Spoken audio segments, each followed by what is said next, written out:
Why do so many men marry, only to quietly suffer in silence? By all means, marry. If you get a good wife, you'll be happy. If you get a bad one, you'll become a philosopher. Socrates. But what if he wasn't joking? What if marriage doesn't complete a man, but either breaks him? Socrates understood something many men still fail to. Marriage, in its ideal, promises union, but often delivers division. It starts as a dream. You meet her. She's radiant, different, kind. She laughs at your jokes.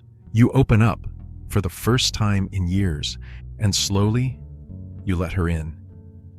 But here's the first deception. You think you're marrying her. You're not. You're marrying her idea of you, and she is marrying her idea of what you'll become.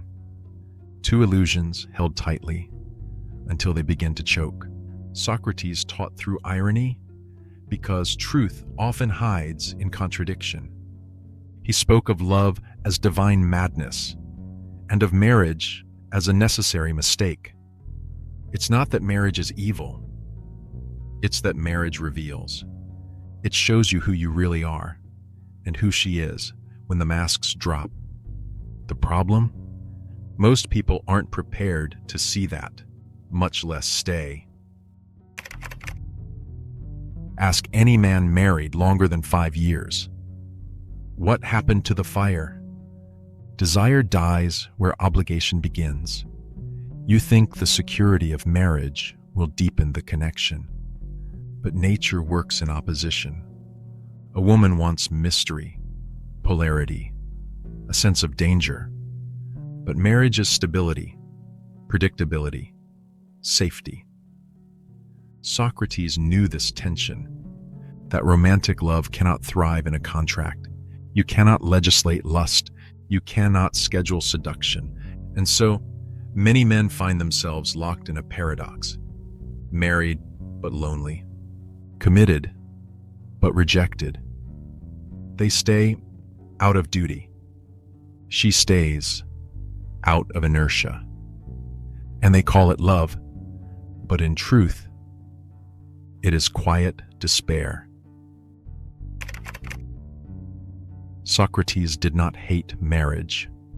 He hated ignorance. Know thyself, he said, because the unexamined life is a tragedy. And most men enter marriage not knowing themselves, or women.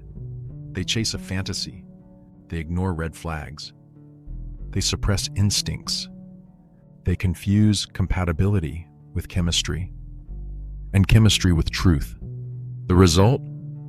Men who are surprised when she changes, who are shocked when the affection dries up, who are broken when she leaves. But Socrates had a different message. Don't hate her for changing. Ask why you expected her not to. Don't mourn the death of love. Mourn the death of your own awareness.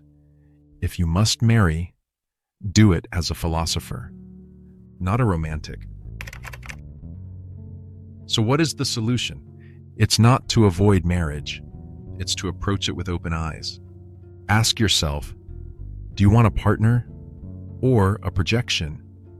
Do you want growth or comfort? Can you hold your sovereignty when love threatens to swallow you whole? Socrates chose Xanthippe, a notoriously difficult wife. Why? Because difficulty reveals character. A soft man seeks a soft woman, but a man of strength seeks a mirror, and a mirror does not flatter. It reflects. If you marry someone who deepens your consciousness, not someone who deadens your fire. Modern men are raised on the myth of the one, a soulmate, destined, perfect. But Socrates would laugh. To believe there is one person who will complete you is to admit that you are incomplete. It's a child's story dressed up as destiny. Here's the truth. No woman can complete you. She can only reflect you. If you're broken, she'll mirror your chaos. If you're whole, she'll amplify your clarity. but don't expect salvation. She is not your cure, and you are not her project. Love her if she adds to your life. Walk away if she costs you your purpose. The one is who you become after letting go of needing one. The enemy is not her. It's the voice in you that fears being alone. That's the real trap. Men settle, not out of love, but out of loneliness.